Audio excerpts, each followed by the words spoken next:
अस्सलाम वालेकुम स्टूडेंट्स, आज है हमारा फिजिक्स का लेक्चर नंबर 3A। हमने प्रीवियस लेक्चर में अपनी जो थी सारे के सारे चैप्टर कंप्लीट कर लिया था।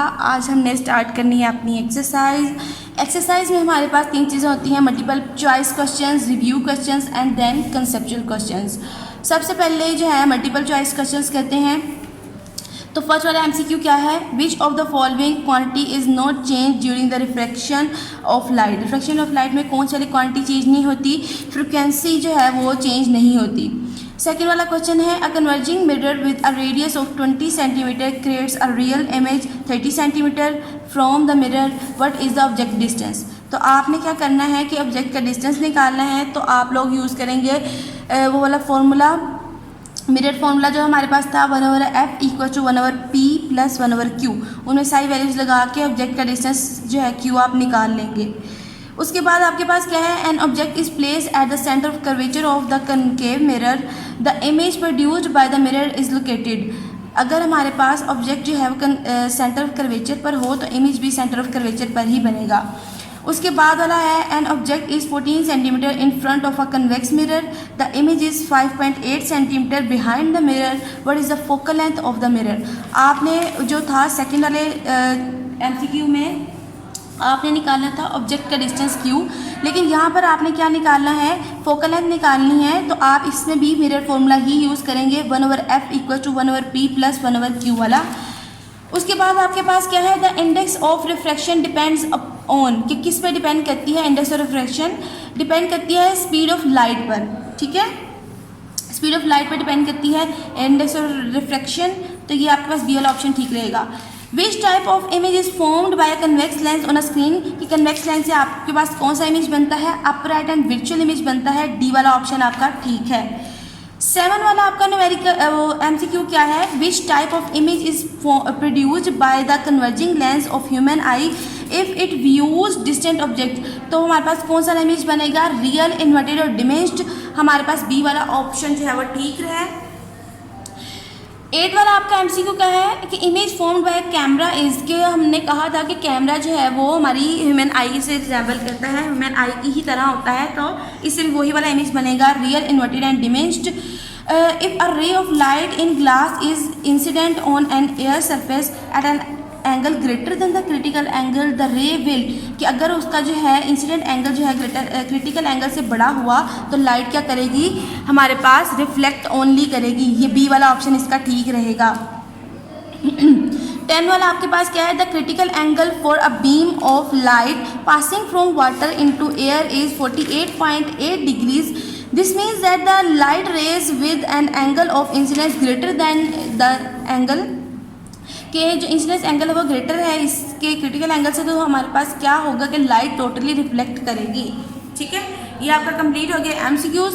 आगे आ जाते हैं रिव्यू क्वेश्चंस पर। रिव्यू क्वेश्चंस में हमारे पास फर्स्ट वाला क्वेश्चन क्या है, what do you understand by reflection of light, draw a diagram to illustrate reflection at a plane surface. ये आपके पास फर्स्ट वाला क्वेश्चन जो मैंने आपको करवाया था कि रिफ्लेक्शन ऑफ लाइट वाला, उसमें आपने ये क्वेश्चन कर देना है और जो सारा है टॉपिक वही लिखना है आपने, साथ में आपने उसकी डायग्राम बना देनी है। सेकंड वाला क्वेश्चन आपके पास क्या है, describe the following terms use in reflection. Reflection में ये जो टर्म्स यूज हो रही हैं ये आपने बताना है, नॉर्मल, एंगल ऑफ इंसिडेंस और एंगल ऑफ रिफ्लेक्शन, ये टर्म्स आपने बतानी है। तो आपके पास नॉर्मल की डेफिनेशन क्या है, the perpendicular to a reflecting और reflecting surface at the point of incidence of the ray concerned is called normal. इसको हम क्या कहेंगे कि नॉर्मल है। एंगल ऑफ इंसिडेंस की डेफिनेशन आपके पास क्या है, the angle between the incident ray and the normal is called angle of incidence. Angle of reflection की डेफिनेशन आपके पास क्या है, the angle between the normal and the reflected is called angle of reflection. तो ये हमारे पास क्या है, एंगल ऑफ रिफ्लेक्शन है। सेकंड वाला क्वेश्चन आपके पास कंप्लीट हो गया। थर्ड वाला आपके पास state laws of reflection, describe how they can be verified graphically. तो आपने क्या करना है, लॉज ऑफ रिफ्लेक्शन वाला टॉपिक आपने इसमें लिखना है, ये आपको बुक में इजीली मिल जाएगा पीछे। नेक्स्ट क्वेश्चन देखें आप अपना, define the refraction of light, describe the passage of light through a parallel side transparent material. तो ये भी आपको रिफ्रैक्शन ऑफ लाइट का जो है आपको पूरा टॉपिक मिल जाएगा पीछे इजीली, तो वो आपने इसके अंदर लिखना है। उसके बाद आपके पास 12.5 वाला define the following terms use in reflection. आपने जो है इसकी टर्म्स बतानी है, वो हमारे पास क्या है, एंगल ऑफ इंसिडेंस और एंगल ऑफ रिफ्रैक्शन। पहले हमने रिफ्लेक्शन का पढ़ा था, अब हमने रिफ्रैक्शन का पढ़ना है। तो आपके पास ये क्या है कि angle of incidence, the angle made by the incident रे with the normal is called the angle of incidence. The angle made by the reflected रे with the normal is called, हमारे पास क्या है, एंगल ऑफ रिफ्लेक्शन है। ये 12.5 तक आपके कंप्लीट हो गए। नेक्स्ट क्वेश्चन देखें, what is meant by the refractive index of a material, how would you determine the refractive index of a rectangular glass slab. उसमें आपने क्या लिखना है, the refractive index of a medium is the ratio of the speed of light in a vacuum to the speed of light in the medium. यही हमने पढ़ा था refractive index की डेफिनेशन। उसके बाद इसका फॉर्मूला आपने दे दिया और हम किस तरह से फाइंड आउट करते हैं वो आपने बता देना है। If refractive index is denoted by n speed of light in a vacuum and c is the speed of light in the medium by v, then n हमारे पास c और v, मतलब c क्या है, speed of light in vacuum, और v हमारे पास क्या है, speed of light in medium. तो हमारे पास रिफ्रैक्टिव इंडेक्स निकल आएगा। नेक्स्ट हमारे पास क्वेश्चन देखिए 12.7 वाला, state the laws of refraction of light and show how they may be verified using the rectangular glass slab and pins. कि हम इसको किस तरह से वेरीफाई करते हैं, आपने लॉज ऑफ रिफ्रैक्शन बताने हैं। फर्स्ट वाला लॉ क्या था, the incident ray, the reflected ray and the normal at the point of incidence all lie in the same plane. सबकी सब कहाँ पर होंगी, एक ही प्लेन में होंगी। ये आपके पास फर्स्ट लॉ। वो लॉ लिखने के बाद आपने डायग्राम बनानी है, बुक में भी आपको डायग्राम क्लियर मिल जाएगी। तो ये मैंने बस ये आपको बताने के लिए बनाई है कि किस तरह से आपने ये बनानी है। नॉर्मल है, इंसिडेंस रे आएगी, यहाँ पे थोड़ा सा रिफ्लेक्ट करेगी लाइट, ये वाली रिफ्लेक्टेड रे, ये वाली इमर्जिंग रे, ये हमारे पास आर जो है एंगल ऑफ रिफ्रैक्शन, ये आई हमारे पास एंगल ऑफ इंसिडेंस। ये आपने एक पूरी फिगर बनानी है। नीचे ये मैंने लिखा है कि ये किसकी डायग्राम है, refraction of light by a glass block. ठीक है, नेक्स्ट है हमारे पास उसी का सेकंड पार्ट है कि हम the ratio of a sine of angle of incidence to the sine of the angle of refraction is always equal to a constant. ये हमारे पास सेकंड वाला पॉइंट था। तो हमारे पास sine i over sine r equal to constant आ जाएगा, where the ratio sine i over sine r is known as the refractive index of the second medium with respect to the first medium. मतलब कि sine i over sine r equal to n आ जाएगा और equal to n two divided by n. इसको हम Snell's law भी कहते हैं। ये दो लॉज थे रिफ्रैक्शन के। उसके बाद आपके पास जो है क्वेश्चन आता है कि what is meant by the total internal reflection. ये आपको डेफिनेशन पीछे से मिल जाएगी बुक से इजीली। तो आपने यहाँ पे सिर्फ टोटल इंटरनल रिफ्लेक्शन की डेफिनेशन लिखनी है। 12.9 वाला क्वेश्चन आपके पास क्या है, state the conditions for the total internal reflection. आपने जो है कंडीशंस बतानी है टोटल इंटरनल रिफ्लेक्शन की। कंडीशंस क्या है आपके पास टोटल इंटरनल रिफ्लेक्शन की, the light should enter from denser medium to the rare medium. मतलब कि लाइट हमेशा कहाँ से, डेंसर से रेयर में आनी चाहिए। और दूसरा क्या है कि एंगल ऑफ इंसिडेंस जो है वो क्रिटिकल एंगल से बड़ा होना चाहिए। ये दो कंडीशंस हैं टोटल इंटरनल रिफ्लेक्शन की। नेक्स्ट क्वेश्चन जो है आपका वो है 12.10 वाला, what is critical angle, drive a relationship between the critical angle and the refractive index of the substance. तो आपने सबसे पहले क्रिटिकल एंगल की डेफिनेशन लिखनी है और उसके बाद आपने उसका रिलेशन लिखना है। रिलेशन मैंने यहाँ पर लिखा है, डेफिनेशन नहीं लिखी, वो आप खुद लिखेंगे। रिलेशन क्या है, consider light enter from glass to air, the Snell's law 1/n equal to sine i over sine r. इसको हम किस तरह से लिख सकते हैं, sine r over sine i equal to n, यही हमने पढ़ा हुआ है। तो ये उसने उसका रेसिप्रोकल लिखा हुआ है। अब हमारे पास रिफ्रैक्शन का वो हमारे पास क्या है, एंगल 90 डिग्री का है और एंगल ऑफ इंसिडेंस उसके क्रिटिकल एंगल के इक्वल है। दैट्स वाई हमने क्या लिख दिया, ऊपर साइन 90 ओवर साइन आई लिख दिया और साइन 90 इक्वल टू 1 होता है तो यहाँ पे 1 लगाएंगे ओवर साइन सी लगा देंगे। तो हमारे पास क्या निकलेगा, रिलेशन रिफ्रैक्टिव इंडेक्स का क्रिटिकल एंगल के साथ n equal to 1 over sine c, ये आपका रिलेशन है। उसके बाद आ जाए क्वेश्चन नंबर 11 पर, What are optical fibers? Describe how total internal reflection is used in the हमारे पास propagation through optical fiber। आपने इसमें क्या करना है, ऑप्टिकल फाइबर की डेफिनेशन लिखनी है, पीछे आपको मिल जाएगी। और उसके बाद आपने जो है उसकी डायग्राम बनानी थी, वो जो हमने टोटल इंटरनल रिफ्लेक्शन की डायग्राम थी ऑप्टिकल फाइबर में, वो वाली आपने डायग्राम इसमें बना देनी है। इजीली आपको मिल जाएगा ये क्वेश्चन। 12.12 वाला क्वेश्चन है define the following terms applied to a lens. आपने लेंस के रिस्पेक्ट से ये सारी टर्म्स डिफाइन करनी है, ये इनकी डेफिनेशन भी आपको इजीली मिल जाएगी पीछे चैप्टर में, ठीक है। 12.13 वाला क्वेश्चन है आपके पास, what is meant by the principal focus of a convex lens and the concave lens, illustrate your answer with ray diagram. आपने प्रिंसिपल फोकस बताना है कन्वेक्स लेंस का और कनकेव लेंस का, और आपने इसकी रे डायग्राम बनानी है। ये भी आपको पीछे चैप्टर में इजीली मिल जाएगा, क्योंकि जो टॉपिक आपके चैप्टर में इजीली मिल जाएंगे वो मैंने यहाँ पर नहीं लिखे, सिर्फ वही क्वेश्चंस देखे हैं जो आपको ढूंढने पड़ेंगे, ठीक है। उसके बाद 12.14 वाला क्वेश्चन आपका देख लें, describe how light is reflected through a convex lens. ये जो है कन्वेक्स लेंस से लाइट किस तरह से रिफ्लेक्ट होती है, ये भी आपको क्वेश्चन पीछे इजीली मिल जाएगा। उसके बाद आपके पास है कि 12.15 वाला, with the help of a ray diagram how can you show the use of the converging lens as a magnifying glass. कि वो जो है हमारे पास एक्ट करता है मैग्नीफाइंग ग्लास के तौर पर। तो ये आपके पास चैप्टर में पीछे आंसर होगा।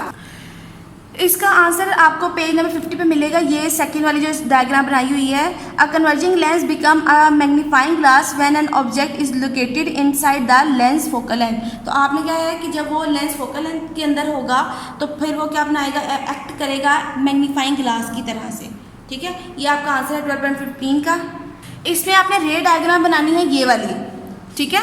रे डायग्राम ये बनेगी कि ये इसमें जो है ऑब्जेक्ट होगा कि इसमें फोकल लेंथ के अंदर होगा, तो ये हमारे पास क्या एक्ट करेगा, मैग्नीफाइंग ग्लास की तरह। ये वाली आपने रे डायग्राम इसके साथ बना देनी है, ठीक है। नेक्स्ट क्वेश्चन आपके पास 12.16 वाला, अ coin is placed at a focal point of a converging lens is an image formed, what is the nature. अगर के क्या इमेज बनेगा, अगर बनेगा तो उसकी नेचर क्या होगी वो आपने बतानी है। अगर जो है वो उसके वहाँ कहाँ पर फोकल पॉइंट पर अगर ऑब्जेक्ट हो तो फिर हमारे पास क्या होता है कि उसका इमेज नहीं बनता, ठीक है। उसकी रीज़न क्या है कि वो रिफ्लेक्टेड रेज जो होती हैं वो पैरेलल होती हैं और कभी भी मिलती नहीं हैं। जब वो मिलेंगी नहीं तो हमारे पास कभी भी कोई इमेज नहीं बनेगा। When a coin is placed at the focal point of the principal focus, no image is formed because the refracted rays are parallel to and never meet, और वो कभी भी नहीं मिलेंगी, ठीक है। उसके बाद जो है आपके पास 12.17 वाला question, what are the difference between the real and virtual images. आपने 12.17 वाला क्वेश्चन करना है कि वो क्या डिफरेंस है उनके दरमियान में। फर्स्ट हमारे पास क्या है, real image, it is formed by the concave mirror only, और वर्चुअल इमेज क्या क्या है, it can be formed by the convex lens as well as concave mirror. दूसरा वाला पॉइंट इसका क्या है, इट इज़ ऑलवेज इन्वर्टेड। हमारे पास क्या होता है कि ये हमेशा इन्वर्टेड होता है। उसके बाद इट इज़ ऑलवेज इरेक्ट, और ये हमारे पास क्या होता है, हमेशा इरेक्ट होता है। थर्ड वाला हमारे पास क्या है, it is formed at real principal focus F and a real object. Real object का रियल फोकस पे बनता है। Light rays actually pass the angle focus, कि लाइट रेज कहाँ से पास करेंगी, प्रिंसिपल फोकस में से। और इसके क्या है, it is formed by the visual principal focus of a visual object, light rays appear the diverge from focus, कि वो क्या करेंगी, लाइट रेज डाइवर्ज करेंगी फोकस से। उसके बाद फोर्थ वाला पॉइंट क्या है, it has positive sign convention, इसका क्या है, it has negative sign convention. उसके बाद हमारे पास क्या है, it is formed in front of the mirror, और ये हमारे पास क्या आएगा, it is formed behind the mirror. Six वाला पॉइंट क्या है, focal length of real image is taken positive, focal length of the virtual image is taken negative. ये आपके पास डिफरेंस भी हो गया। अब जो है नेक्स्ट आपके पास 12.18 वाला क्वेश्चन है। वो क्वेश्चन आपके पास क्या है, how does a converging lens from a virtual image of a real object, how does a diverging lens form a real image of a real object. कि एक कन्वर्जिंग लेंस जो है वो वर्चुअल इमेज किस तरह बना सकता है रियल ऑब्जेक्ट का, और रियल एक डाइवर्जिंग मिरर जो है लेंस जो है वो किस तरह से रियल इमेज बनाता है रियल ऑब्जेक्ट का, ठीक है। दो केसेस आपने बताने हैं इसका, कि जब हमारे पास क्या है, when the object is placed between the convex lens and focus principal focus F, the image will be visual. तो वो हमारे पास इमेज क्या बनेगा, विजुअल बनेगा कन्वेक्स लेंस की सूरत में। और दूसरा कनकेव लेंस वाला, a concave lens can not form a real image of a real object in the air. वो कभी भी कनकेव लेंस जो है वो रियल इमेज नहीं बना सकता रियल ऑब्जेक्ट का। लेकिन अगर if the convex lens is placed in the medium of reflective index greater than the glass, कि अगर हम जो है किसी ऐसे मीडियम में रखेंगे कनकेव लेंस को जिसका जो है हमारे पास रिफ्लेक्टिव इंडेक्स जो है ज़्यादा होगा किससे, ग्लास से, then it will form real image of a real object. फिर वो जो है रियल इमेज बनाएगा रियल ऑब्जेक्ट का। नेक्स्ट है आपके पास 12.19 वाला question, define the power of a lens and its units. आपने क्या करना है, पावर ऑफ लेंस इसकी डेफिनेशन लिखनी है, इसका यूनिट लिखना है, ये आपको इजीली पीछे चैप्टर में मिल जाएगा। उसके बाद 12.20 वाला question, describe the passage of the light through a glass prism and measure the angle of deviation. ये भी आपको पीछे इजीली मिल जाएगा, ये मैंने आपको करवाया हुआ है। तो आपने क्या करना है, प्रिज्म वाले टॉपिक में इसका आंसर देख लेना है। 12.21 वाला क्वेश्चन क्या है, define the terms resolving power and magnifying power. आपने रिजॉल्विंग पावर और मैग्नीफाइंग पावर की सिर्फ डेफिनेशन लिखनी है इसके अंदर। 12.22 वाला क्वेश्चन है, ड्रॉ द रे diagram of simple microscope, compound microscope और रिफ्रैक्टिव टेलीस्कोप। आपने इन सब की रे डायग्राम आपने बनानी है। इन सब के टॉपिक में जो सिंपल माइक्रोस्कोप के टॉपिक में रे डायग्राम होगी वो इसके लिए बना देनी है, कंपाउंड माइक्रोस्कोप में जो रे डायग्राम होगी वो कंपाउंड के लिए, और रिफ्रैक्टिव टेलीस्कोप में जो हमारे पास होगी वो रिफ्रैक्टिव टेलीस्कोप के लिए आपने डायग्राम बना देनी है। नेक्स्ट क्वेश्चन देखें आप अपना 12.23 वाला, mention the magnifying powers of the following optical instruments. कि आपने इन सब की जो है वो मैग्नीफाइंग पावर बतानी है, सिंपल माइक्रोस्कोप की, कंपाउंड माइक्रोस्कोप की और रिफ्रैक्टिव टेलीस्कोप की। इन सब के फॉर्मूलाज आपने इसके अंदर लिख देने हैं, ठीक है। वो भी आपको इनके टॉपिक्स में इजीली मिल जाएगा, मैग्नीफाइंग पावर के जो थे। उसके बाद आपका 12.24 वाला क्वेश्चन है, draw ray diagram to show the formation of images in the normal human eye. तो आपने ह्यूमन आई वाली जो रे डायग्राम थी वो आपने बना देनी है इसके अंदर। उसके बाद 12.25 वाला question, what is meant by the terms near sightedness and the far sightedness, how can these defect be corrected. आपने क्या लिखना है, नियर साइटनेस की डेफिनेशन लिखनी है और इसके साथ ही लिख देना है कि ये डिफेक्ट आप कैसे करेक्ट कर सकते हैं। वो मैंने आपको बताया था कि लेंस वगैरह लगा के, और आपने साथ में डायग्राम भी बनानी है कि लेंस लगा के किस तरह से हम करेंगे। और आपने फिर फार साइटनेस की डेफिनेशन लिखनी है और उसके बाद आपने इसका भी जो बता देना है, रीज़न दे देना है इसका कि किस तरह से हम इसको करेक्ट कर सकते हैं फार साइटनेस को, ठीक है। नेक्स्ट आपके पास कंसेप्चुअल क्वेश्चंस आ जाते हैं। नेक्स्ट आपके कंसेप्चुअल क्वेश्चंस, तो 12.1 वाला क्वेश्चन आपके पास क्या है, a man raises his left hand in front of a plane mirror, the image facing him is raising his right hand, explain why. कि अगर हम तो अपना लेफ्ट हैंड उठाते हैं लेकिन हमें जो है मिरर में अपना राइट हैंड उठता हुआ नजर आता है, इसका रीज़न क्या है वो आपने देना है। इसका रीज़न क्या है आपके पास, the image formed in a plane mirror is literally inverted, कि वो हमारे पास इन्वर्टेड इमेज देता है हमें मिरर, दैट्स वाई हमें अपना राइट हैंड उठता हुआ दिखाई देता है। That is why when a man raises his left hand in a plane mirror, the image facing him is raising his right hand. ये आपके पास फर्स्ट 12.1 क्वेश्चन का आंसर है। उसके बाद 12.2 वाला क्वेश्चन आपके पास क्या है, in your own words explain why the light waves are reflected at a boundary between the two materials. कि किस तरह से लाइट जो है रिफ्लेक्ट करती हैं वो आपने रीज़न देना है इसके अंदर। Light waves are reflected at a boundary between two materials due to the change of the speed. और ये चेंज ऑफ द स्पीड क्यों होती है, क्योंकि reflective indices of the material की वजह से जो है वो स्पीड चेंज होती है लाइट की। Light waves are reflected at the boundary between the two materials due to the change of the speed of light while traveling from one medium to another. This change of speed of light at the boundary is caused by the change in the refractive indices of the two materials. कि ये जो हमारे पास जो materials के refractive index change होते हैं तो उसकी speed of light भी change हो जाती है। नेक्स्ट है आपके पास 12.3 वाला question, explain why a fish under water appears to be at a different depth below the surface than it actually is. Does it appears deeper or shallower? हमारे पास जो है इसका वो हमें शेल्वर ही नज़र आएगी, क्योंकि हमारे पास जो अपेरेंट डेप्थ होती है वो हमेशा जो है वो कम होती है उसकी एक्चुअल डेप्थ से। A fish under water appears to be shallower because apparent depth is always less than the real depth and the image of the fish is formed at apparent depth after refraction of the light in water. लेकिन जो हमारे पास image बनता है वो apparent depth पे बनता है, इसलिए वो शेल्वर हमें नजर आती है। ये हमारे पास 12.3 वाला क्वेश्चन भी हो गया कंप्लीट। 12.4 वाला क्वेश्चन देखें आपके पास 12.4 वाला क्या है, वाई और why not concave mirrors are suitable for makeup. के जो हमारे पास जो है कनकेव मिरर सूटेबल भी है मेकअप के लिए और सूटेबल नहीं भी है मेकअप के लिए। ये दो केसेस आपने इसमें डिस्कस करने हैं। फर्स्ट वाला केस आपके पास क्या है, concave mirror are suitable for the makeup because when a person stands between the principal focus and pole of the mirror visual and erect and large image of his face is formed. मतलब कि क्या होगा कि उसका बड़ा image बन जाएगा जब जो पर्सन है वो प्रिंसिपल फोकस और पोल के दरमियान में होगा। लेकिन दूसरा वाला केस, अगर वो प्रिंसिपल फोकस और पोल के दरमियान में नहीं है तो फिर क्या है, इमेज इन्वर्टेड बनेगा, तो फिर वो सूटेबल नहीं है मेकअप के लिए। सेकेंड केस क्या है, concave mirrors are not suitable for the makeup because when a person is not standing between the principal focus and the pole of the mirror the image formed will be real and inverted. ठीक है, ये आपने इसका reason दे देना है।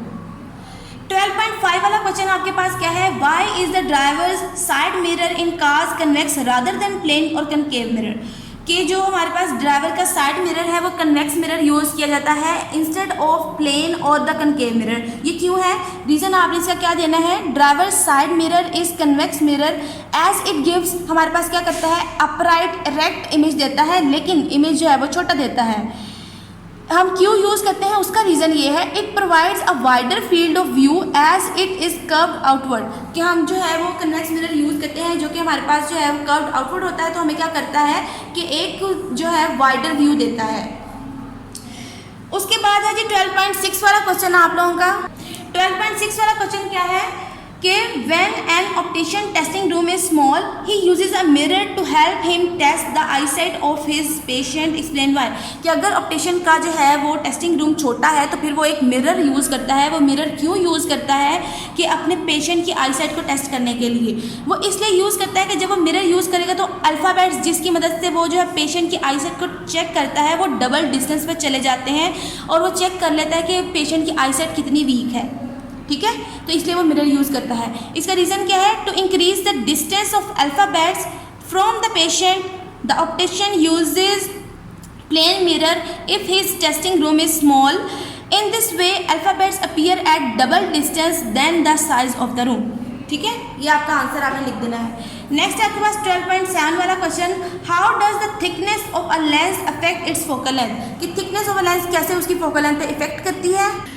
अगर जो lens जो है वो थिक होगा तो उसकी फोकल लेंथ शॉर्ट होगी, अगर वो थिन होगा तो उसकी फोकल लेंथ जो है वो लार्ज होगी। ठीक है, और ये किस वजह से होता है, बेंडिंग की वजह से होता है। A thick lens has short focal length and a thin lens has large focal length because bending of light after passing through a thick lens is more than a thin lens, कि जो thick lens से अगर गुजरेगा तो उसकी bending ज़्यादा होगी, thin lens से गुजरेगा तो बेंडिंग कम होगी।